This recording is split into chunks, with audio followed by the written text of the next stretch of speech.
दोस्तों, एजी वॉइस में आप सभी का स्वागत है। आज की कहानी है शूद्र। गांव के सिरे पर एक माँ बेटी झोंपड़ी में रहती थी। माँ विधवा थी तो बेटी कुंवारी। घर में और कोई आदमी न था। बेटी गोरा बाग से पत्तियां बटोर कर लाती तो माँ गंगा भाड़ जोतती थी। इससे शेर भर अनाज मिल जाता तो दोनों खाकर सो पड़ती थी। इसी से उनका गुजर बसर हो रहा था। हर माँ की तरह गोरा की माँ को भी हमेशा यही चिंता रहती थी कि किसी तरह उसकी बेटी की सगाई हो जाए। पति के मर जाने के बाद गंगा ने कभी दूसरा घर नहीं बसाया, न ही कोई रोजगार शुरू किया था।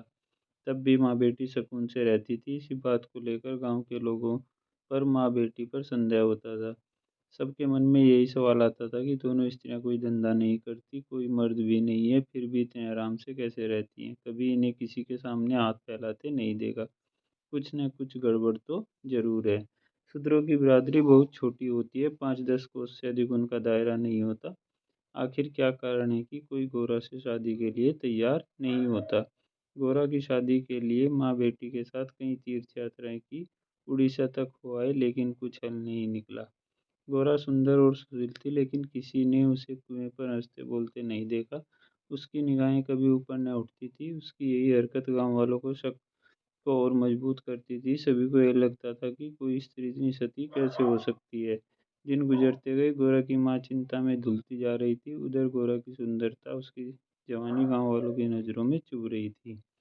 देसी गांव से दूर नौकरी की खोज में कलकत्ता जा रहा था। 10-12 कोस दूर पहुंचे उसे रात हो गई। उस समय वह एक गांव में पहुंचा। वहां लोगों से किसी तरह का पूछने पर गंगा के घर पहुंचा। परदेशियों को देख गंगा बहुत खुश हुई। गंगा ने उस परदेशी से उसका नाम पूछा तो परदेशी ने बताया कि उसका नाम मंगरू है। उसके बाद गंगा ने मंगरू का खूब आदर सत्कार किया। उसके लिए अच्छे पकवान बनाए। धीरे धीरे दोनों की बातचीत बढ़ने लगी। इसी दौरान शादी की चर्चा छिड़ गई। मंगरू नौजवान था, तभी उसकी निगाह गोरा पर पड़ी। गोरा एक सुंदर और शांत स्वभाव की लड़की थी। जिसे देखते ही मंगरू भी मोह में पड़ गया और वह झट से गोरा से सगाई के लिए मान गया।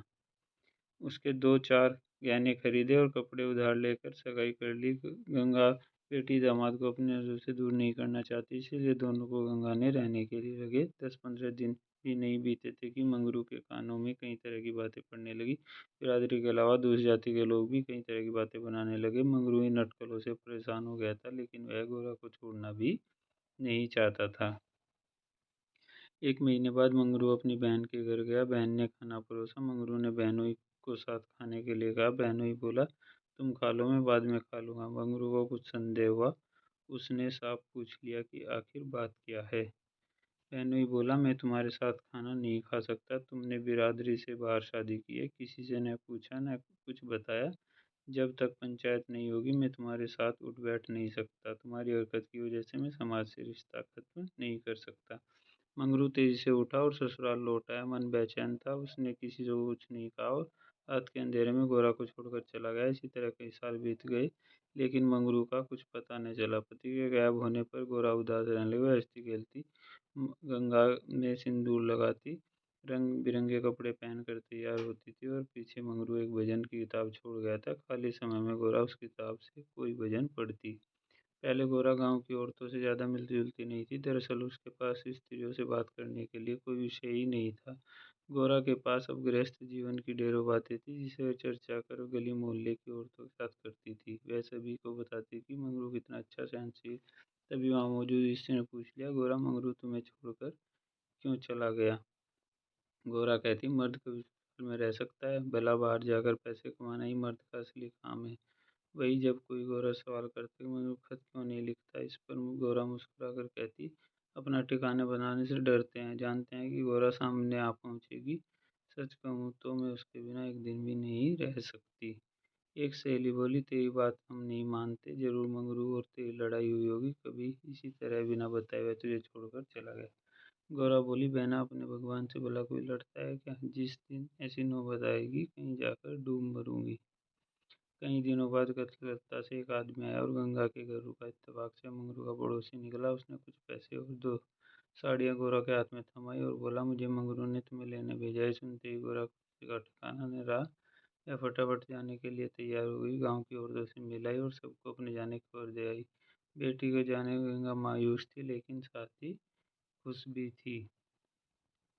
रास्ते भर गोरा के मन में हजारों अच्छे बुरे ख्याल आते रहे। बीच बीच में उसे अपनी माँ के अकेलेपन की भी याद आती रही। डर सताता कि बेचारी अम्मा अकेले कैसे रहेगी, सारा काम अकेले करना पड़ेगा, बूढ़ी दिन भर रोती रहेगी। इसी उधेड़-बुन में रास्ता कट गया। लगभग 3 दिन बाद गाड़ी कलकत्ता स्टेशन पहुंची। गोरा का दिल जोर से धड़कने, वह प्लेटफार्म पर उतरकर मंगरू का इंतजार करने लगी। बूढ़ा बोला, मैंने आसपास सभी जगह देख लिया, लेकिन मंगरू तो कहीं दिखाई नहीं दे रहा है, शायद अब तक आया नहीं है। गोरा घबरा गई। तभी बूढ़ा बोला, चलो हम डेरा पर चलते हैं। उसे मालूम न था कि हम कौन सी गाड़ी से आ रहे हैं। ऐसे में भला उसकी राह देखने का कोई फायदा नहीं है। गोरा बात मान गई और उसके तांगे सवार होकर चल दिए। यह पहली बार था जब गोरा गांव से बाहर निकली थी। उसकी आंखें इधर-उधर चीजों को निहारने में लगी हुई थी। अचानक तांगा एक सुंदर और विशाल भवन के सामने रुका। गोरा उतरी और तेजी से सीढ़ियों के सहारे ऊपर चढ़ने लगी।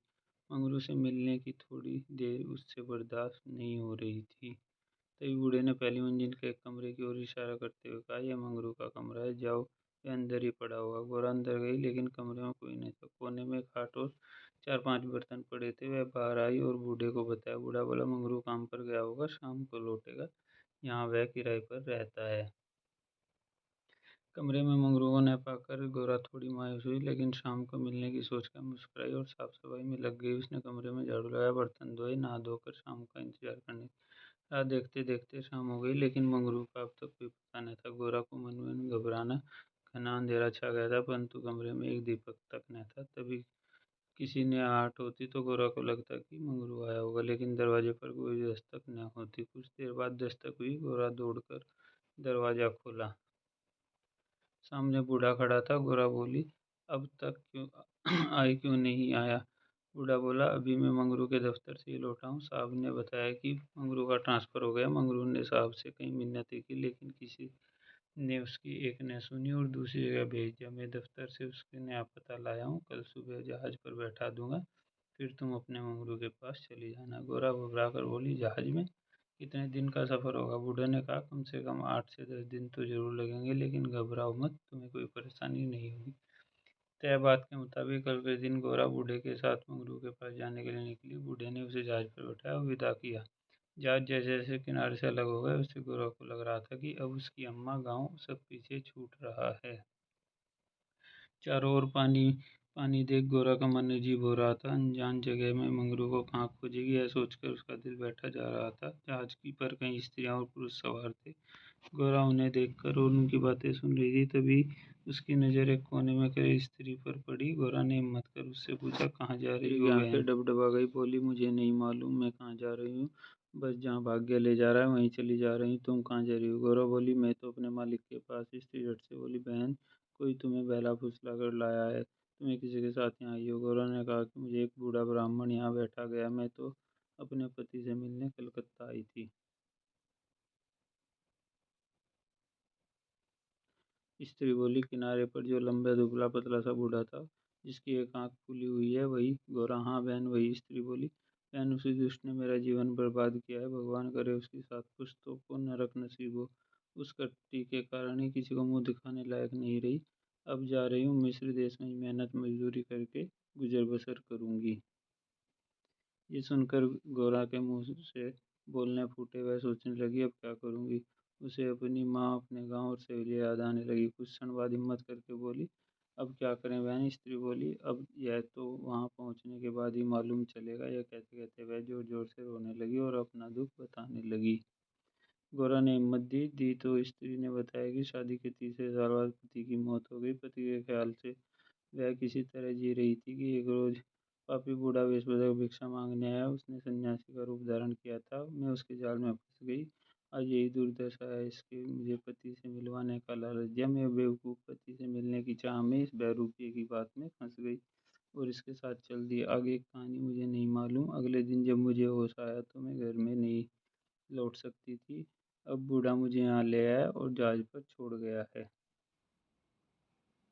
स्त्री की बातें सुनकर गौरव को समझ नहीं आ रहा था कि वह क्या प्रतिक्रिया दे। वह बिल्कुल मौन हो गई। मंगरू से मिलने का सपना एक झटके में टूट गया। गौरा कोई साल में देखी। स्त्री बोली, भगवान पर भरोसा और साहस रखो बहन। हिम्मत पाकर गौरा बोली, मुझे अब तुम्हारा ही सहारा है। स्त्री कुछ न बोली। दोनों एक टक नीले आसमान की ओर निहारने लगी। कई घंटों बाद जहाज किनारे पर पहुंचा। सभी यात्री उतरने लगे। तट पर मौजूद एक आदमी सभी यात्रियों के नाम लिख रहा था। अब गोरा उतरने की बारी आई। जैसे ही उसने पाँव नीचे रखा, वह चौंक गई। उसके शरीर से करंट तोड़ गया। वह जड़ बन गई, कुछ न बोल पा रही थी और न ही पीछे आवाज दे रही थी। सिर्फ को सुन रही थी। ऐसा लगा मानो दुनिया रुक गई हो। गोरा के सामने वह दृश्य था जिसने उसे उम्मीद छोड़ दी थी। तट पर खड़ा व्यक्ति जो यात्रियों के नाम लिख रहा था, वह कोई और नहीं बल्कि मंगरू था। गोरा इस क्षण रात आसमान पर थी। उसने भी छुपाई नहीं, छिप रही थी। मंगरू ने अपने हाथ आगे बढ़ाया। गोरा ने प्रतिक्रिया न दी। इसमें यात्रा के दौरान मिल गई स्त्री ने गोरा को कोनी मारी। गोरा लड़खड़ा गई। मंगरू ने उसे थाम लिया। स्त्री क्या हुआ? इस आदमी की पहचान थी? वो गोरा बोली। बहुत अच्छी तरह से। यही तो वो है जिससे मिलने में घर से निकलकर। स्त्री बोली। अच्छा, तो ये तुम्हारे पति हैं? अब तो तुम्हें मेरे साथ न जाओगे, मुझे भूल जाओगी। गोरा बोली। क्या ऐसा भी हो सकता है भला? तुमने मुझे सहारा दिया है, तुम्हें मैं कैसे भूल सकती हूँ? मंगरू इन दोनों को अपने दूर काम में लगा हुआ था। वह यात्रियों की जानकारी जुटाने में व्यस्त था। गोरा कोने में खड़ी मंगरू को निहार रही थी। कुछ देर बाद उसका काम खत्म हुआ। गोरा के पास आया। मंगरू, तुम कौन हो? क्या नाम है तुम्हारा? कहाँ से आई हो? गोरा मंद मंद मुस्कुराई और बोली। गोरा नाम है हमारा मदनपुर, बनारस से आई है। मंगरू ने उसका हाथ थाम लिया और आंखों से आंसू ये बोला। भला तुम यहाँ आई कैसे? गोरा ने उसके आंसू पहुँचे और चौंक कर बोली। तुमने ही तो बुलावा भेजा था, सो मैं आ गई। मंगरू को समझ नहीं आ रहा था कि गोरा क्या कह रही है। उसने बोला। मैंने कब बुलावा भेजा भला? मैं पिछले 7 सालों से यहाँ कैद हूँ, चाहकर भी घर नहीं जा सकता। गोरा घबरा कर बोली। तुमने बूढ़े को नहीं भेजा था मुझे लाने के लिए? मंगरू बोला। बिल्कुल नहीं। गोरा का मन छोटा हो गया। उससे जवाब की आशा न थी। गोरा गुस्से में बोली। मैं कल ही यहाँ से चली जाऊंगी, मुझे पर बोझ नहीं बनना। मंगरू बोला। अब तुम यहाँ से अगले 5 साल तक नहीं जा सकती गोरा, यही यहाँ का नियम है। गोरा बोली। ठीक है, फिर मैं अलग रहकर अपना पेट पाल लूंगी, लेकिन तुम पर भार न बनूंगी। मंगरू बोला। तुम मेरे लिए कभी बोझ नहीं हो सकती गोरा। तुम सती हो, देवी हो। जिस बूढ़े आदमी ने तुम्हें बहकाया, उसी ने मुझे यहाँ भेजा है।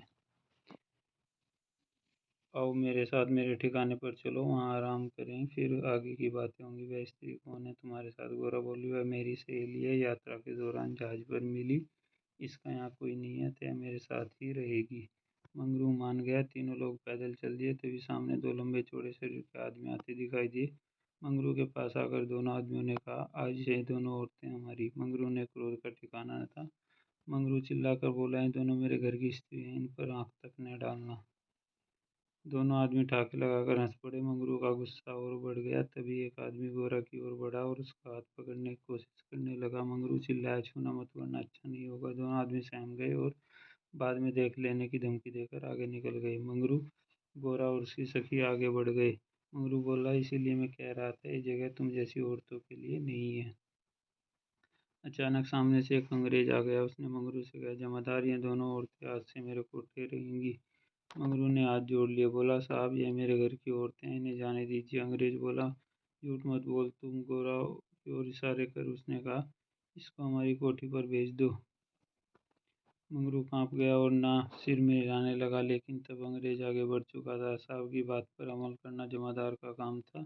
मंगरू समझ नहीं पा रहा था क्या करे। आखिरकार रास्ता खत्म हुआ। सामने मजदूर रहते थे। मिट्टी के घर बने थे। बाहर दर्जनों की संख्या में स्त्री और पुरुष बैठे थे। सभी गोरा और सखी को गंदी नजरों से घूर रहे थे। किसी तरह नजर बचाकर मंगरू दोनों औरतों को लेकर घर गया। खुद दरवाजे पर बैठ गया। दोनों स्त्रियां कमरे के भीतर अपने भाग्य को कोसती, तो मंगरू दरवाजे पर बैठा रखवाली करता। किसी तरह रात बीती। अगले रोज दिन कटा। रात के तकरीबन 10 बजे दरवाजे पर दस्तक हुई। मंगरू निकला तो देखा सिपाही खड़ा है। सिपाही बोला। चलो, तुम्हें साहब ने बुलाया। मंगरू बोला। भाई, तुम हमारे देश के आदमी हो, मुझ पर मुसीबत आन पड़ी है, मदद करो। जाओ, साहब से कह दो मंगरू घर पर नहीं है। सिपाही बोला। न बाबा, वह बहुत गुस्से में है, मैं ऐसा कुछ नहीं कह सकता। तुम साथ चलो। मंगरू के पास कोई चारा न था। वह सिपाही के साथ चल दिया। मंगरू को यह सामने देख साहब चिल्लाया। वह औरत कहाँ है? कल तुम उसे मेरे कोठे पर क्यों नहीं लाई? मंगरू ने हाथ जोड़ लिए और बोला। वह मेरी पत्नी है साहब। साहब बोला। वह दूसरी कौन थी? मंगरू मालिक, वह मेरी बहन है। साहब गुस्से में बोले। हम कुछ नहीं जानते, तुम उन दोनों में से किसी एक को लेकर आओ जल्दी। मंगरू साहब के पैरों में गिर गया और रोने लगा। लेकिन साहब का दिल नहीं बुझा। उसने आदेश दिया। जल्दी एक स्त्री को लाओ, वरना तुम्हें कोड़े पड़ेंगे। मंगरू को कोड़े खाने को तैयार हो गया। साहब नशे में था। उसने आओ देखा ना था और हंटर निकाला और कोड़े बरसाने शुरू कर दिए। मंगरू की चीख निकल आई। साहब उसे लगातार कोड़े मार रहे थे, लेकिन वह अपने घर की इज्जत देने को तैयार न था। उसने अपने त्यान भागना बेहतर समझा। इधर गोरा और सगी कमरे में बैठे मंगरू की बाट जो रहे थे। उन्हें क्या पता था कि मंगरू को क्या बीत रही है। अचानक किसी के चीखने की आवाज़ सुनाई पड़ी। कान लगाकर सुना तो कलेजा मुंह में आ गया। यह मंगरू की आवाज़ थी। गोरा दौड़कर दरवाजे पर पहुंची। मंगरू की आवाज़ सुनकर उससे रहा न गया तो वह आवाज़ के पीछे दौड़ गई। फाटक खुला था। गोरा कोई है आवाज़ देने लगी, लेकिन जवाब न मिला। वह अंदर जा पहुंची। उसने सामने मंगरू खुले बदन में लहलहान हुआ खड़ा था और अंग्रेज उस पर चाकू बरसा रहा था। गोरा से सहन नहीं हुआ। वह दौड़कर मंगरू से लिपट गई और बोली, इनके बदले जितने चाहो मुझे मार लो, लेकिन इन पर दया करो। अंग्रेज खुश होकर गोरा से बोला, तुम यहाँ मेरे पास रहोगी तो मैं इसे छोड़ दूंगा। गोरा ने बहुत ऐसा महसूस कर रही थी, कुछ न बोली। वह मंगरू दर्द से करा रहा था। जिस साथ के लिए वह यह सब कर रहा था, उसकी आंखों के सामने वह छूट रहा था। गोरा ने दिल पर पत्थर रखा। कहा, मुझे तुम्हारी शर्त मंजूर है, लेकिन अपने पति के स्वस्थ होने के बाद मैं तुम्हारे पास आऊंगी। अंग्रेज बात मान गया। उसने मंगरू पर अत्याचार बंद किया और सिपाही उसे अस्पताल भर्ती कराने का आदेश दिया। मंगरू को अस्पताल ले जाया गया।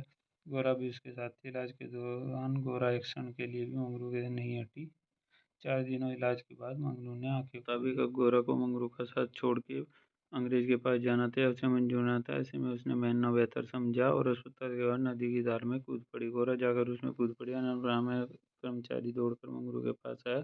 गोरा को नदी में कूदने से मंगरू की आंखों के सामने अंधेरा छा गया। उसे कुछ समझ नहीं आ रहा था। दौड़कर नदी के सामने पहुंचा और छलांग लगा। जीते जी जो एक कभी ना हो सके, वो मरने के बाद एक साथ रहेंगे, यही सोचकर